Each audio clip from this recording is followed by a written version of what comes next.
ఈ వ్యవహారంపై ఈ ఏడాది ఫిబ్రవరిలో సుప్రీంకోర్టులో 3 రోజుల పాటు విచారణ సాగింది.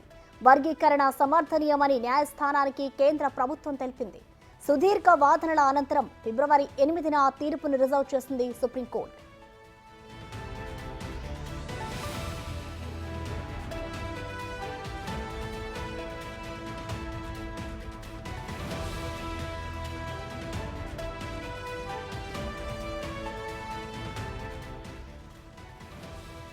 సుప్రీంకోర్టు ఎస్సీ వర్గీకరణకు అనుకూలంగా జడ్జిమెంట్ ఇవ్వడాన్ని స్వాగతిస్తున్నామని మంత్రి దామోదర రాజనరసింహ వ్యాఖ్యానించారు.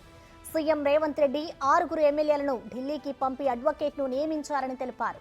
తెలంగాణ రాష్ట్ర ప్రభుత్వం చొరవ తీసుకుందని మంత్రి అన్నారు. తీర్పు సమన్యాయం, సమధర్మం అని ఒక వర్గానికి వ్యతిరేకం కాదని చెప్పారు. అణగారిన వర్గాలకు న్యాయం చేయాలని పోరాటం జరిగిందని, చివరకు న్యాయం, ధర్మం గెలిచిందన్నారు. సీఎం రేవంత్ రెడ్డిని అభినందిస్తున్నామని అన్నారు.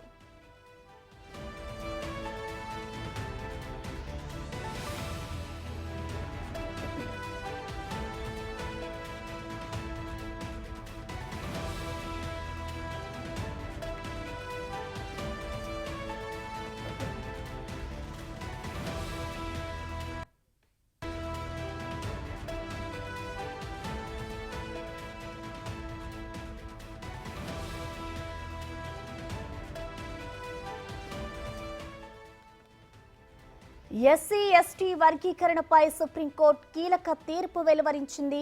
ఎస్సీ ఎస్టీలలో ఉపవర్గీకరణను సమర్థించింది.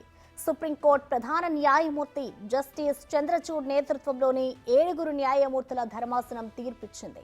రాష్ట్ర ప్రభుత్వాలకు అధికారం ఉందని సుప్రీంకోర్టు స్పష్టం చేసింది. విద్య, ఉద్యోగాల్లో రిజర్వేషన్ల కోసం వర్గీకరణ చేసేందుకు గ్రీన్ సిగ్నల్ ఇచ్చింది. ధర్మాసనంలోని 7 సభ్యుల్లో జస్టిస్ త్రివేది వర్గీకరణను వ్యతిరేకించారు.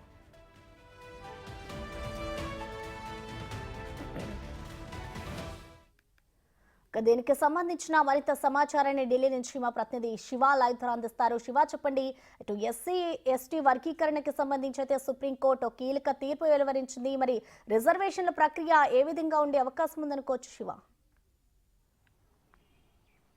రైట్ ప్రసన్న, ఈరోజు సుప్రీంకోర్టు ఒక చారిత్రాత్మక తీర్పును వెలువరించింది. ఏదైతే ఎస్సీ ఎస్టీ ఉపవర్గీకరణను సమర్థిస్తూ తీర్పును వెలువరించింది. అంటే 7 సభ్యుల అత్యున్నత ధర్మాసనంలో ఒకరు మాత్రమే దీన్ని వ్యతిరేకించారు.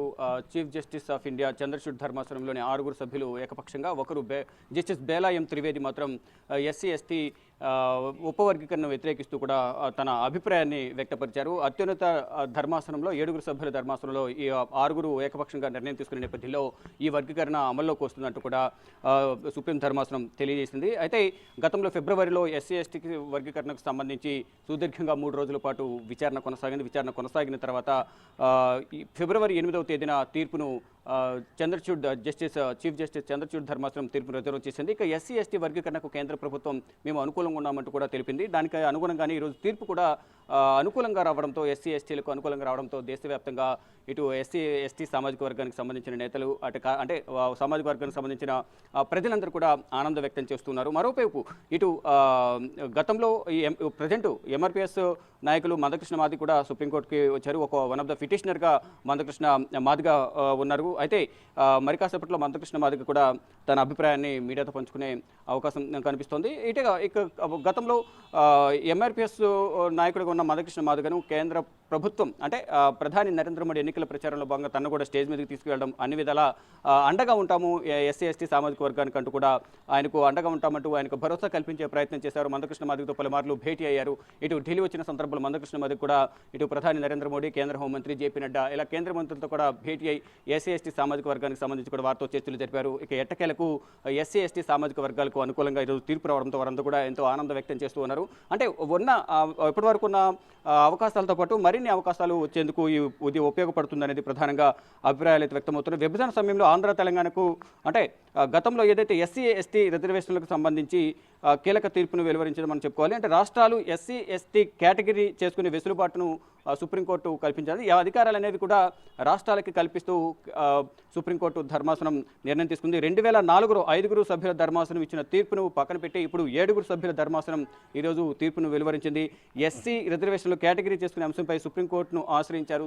పంజాబ్ ప్రభుత్వం అలాగే తెలుగు రాష్ట్రాల నుంచి ఎంఆర్పీఎస్ అంటే 2 రాష్ట్రాలు, ఇటు పంజాబ్ ప్రభుత్వం ఆశ్రయించింది సుప్రీం ధర్మాసనం, ఇటు తెలుగు రాష్ట్రాల నుంచి ఎంఆర్పీఎస్ నేత మందకృష్ణ మాదిక్ కూడా సుప్రీంకోర్టును ఆశ్రయించిన నేపథ్యంలో ఈరోజు వారికి అనుకూలంగా తీర్పు రావడం ఇటు దేశవ్యాప్తంగా కూడా ఎస్సీ ఎస్టీ సామాజిక వర్గాల్లో ఆనందం వెలువెత్తుతోంది. సీట్లు పంచుకుంటున్నారు, సంబరాలు చేసుకుంటున్నారు. తమకు మరిన్ని అవకాశాలు రాబోతున్నాయి. అంటే ఉద్యోగాలు, విద్యా ఉద్యోగాల్లో కూడా మరిన్ని అవకాశాలు వచ్చే ఛాన్సెస్ ఉన్నాయి. కాబట్టి సుప్రీం ధర్మాసనం తీర్పుతో వారందరూ కూడా ఎంతో ఆనందం వ్యక్తం చేస్తున్నారు. అంటే ఎప్పటి నుంచో వారి కలగా ఉన్న ఈ అవకాశాన్ని సుప్రీం ధర్మాసనం అనేది తీర్చింది. అంటే కేంద్ర ప్రభుత్వం తమకు అనుకూలంగా ఉన్న ఇక చట్టసభల్లో అంటే ధర్మాసనం న్యాయస్థానాల్లో దీనికి సంబంధించి తీర్పు వెలువరించాల్సి ఉంటుంది. కాబట్టి అంటే కొంతమంది వ్యతిరేకిస్తున్నప్పటికీ కొంతమంది సమర్థిస్తూ ఉన్నారు. దానిలో భాగంగానే సుప్రీంకోర్టును ఆశ్రయించాల్సి వచ్చింది. దానిలో భాగంగానే ఇటు తెలుగు రాష్ట్రాల నుంచి ఎంఆర్పీఎస్ నేత మందకృష్ణ మాదిగ, మరోవైపు ఇటు పంజాబ్ ప్రభుత్వం కూడా సుప్రీంకోర్టును ఆశ్రయించిన నేపథ్యంలో ఫిబ్రవరిలో 3 రోజుల పాటు సుదీర్ఘంగా వాదనలు ప్రతివాదనలు విన్న తర్వాత తీర్పును రిజర్వ్ చేసింది సుప్రీం ధర్మాసనం. ఈరోజు సిజిఐ ధర్మాసనం అంటే 7 సభ్యుల ధర్మాసనం తీర్పును వెలువరించింది. 6 అనుకూలంగా 1 వ్యతిరేకంగా ఇచ్చిన నేపథ్యంలో ఇటు ఎస్సీ ఎస్టీ సామాజిక వర్గానికి సంబంధించిన ఈ సంఘాల నేతలు, కార్యకర్తలు, మరోవైపు ప్రజలందరూ కూడా సామాజిక వర్గానికి సంబంధించిన ప్రజలందరూ కూడా ఆనందం వ్యక్తం చేస్తున్నారు. అంటే దీంట్లో ప్రతి ఒక్కరు కూడా కృషి చేశామనేది వారందరూ కూడా అంటే పార్టీలకు అతీతంగా అందరూ వారి సామాజిక వర్గాలకు న్యాయం జరిగే విధంగా అందరూ సహకరించారు అనేది ప్రధానంగా చెప్తున్నారు. ఇటు తెలంగాణకు సంబంధించిన పార్టీలకు సంబంధించి కాంగ్రెస్ ఎంపీలు కానీ, మరోవైపు ఇటు బీజేపీ సంబంధించిన నేతలు కూడా కొంతమంది ఎస్సీ ఎస్టీ సామాజిక వర్గానికి మద్దతు తెలిపారు. వారందరూ కూడా మా అందరి కృషి వల్లే ఇదంతా జరిగిందనేది వారి ఖాతాలో వేసుకునే ప్రయత్నం అయితే చేస్తున్నారు. మొత్తంగా చూసుకుంటే ఎట్టకేలకు ఎవరు ఏ ప్రయత్నాలు చేసినా, ఎవరు వారి ఖాతాలో వేసుకునే న్యాయం అనేది వారందరికీ ఒక ప్రతిఫలం అనేది ఎస్సీ ఎస్టీ సామాజిక వర్గాలకు చెందుతుంది. కాబట్టి అందరూ కూడా ఎంతో అందరికీ కూడా ధన్యవాదాలు చెప్తూ ఉన్నారు. ఇక మరి కాసేపట్లోనే దీనికి సంబంధించి విధి విధానాలు అనేవి ఒక ఆర్డర్ కాపీ అనేది ఇప్పటికీ చదువుతున్నప్పటికీ ఆర్డర్ కాపీ అనేది జడ్జిమెంట్ ధర్మాసనం దాంట్లో ఏమి ఉంటాయనేది బెంచ్ చదువుతుంది. కానీ దానికి డీటెయిల్గా ఆర్డర్ కాపీలో ఎటువంటి విధి విధానాలు ఉంటాయి, ఎటువంటి ఇంప్లిమెంటేషన్స్ ఉంటాయి, ఏ అవకాశాలు వరకు దక్కబోతున్నాయి, ఏ విధంగా ఉండబోతుంది, గతంలోకి ఉన్న అవకాశాలు ఇప్పుడు ఉపవర్గీకరణ సమర్థించిన నేపథ్యంలో ఎటువంటి కొత్త అవకాశాలు ఉంటాయి అనే దానిపై కూడా ప్రధానంగా నిర్ణయాలు తీసుకునే అవకాశం కనిపిస్తుంది. దానికి సంబంధించి ఆర్డర్ కాపీలో మొత్తం పలు ప్రాథమిక అంశాలను దాంట్లో మెన్షన్ చేసే అవకాశం అయితే ఉంది. అదే ఏదైతే రాష్ట్రాలకి ఎస్సీ ఎస్టీ వర్గీకరణకు సంబంధించి విద్యా ఉద్యోగ అవకాశాలకు సంబంధించి నిర్ణయాలు తీసుకునే అవకాశం అనేది రాష్ట్రాలకి ఉంటున్నట్టు కూడా సుప్రీం ధర్మాసనం తీర్పును వెలువరించింది. Right, thank you Shiva.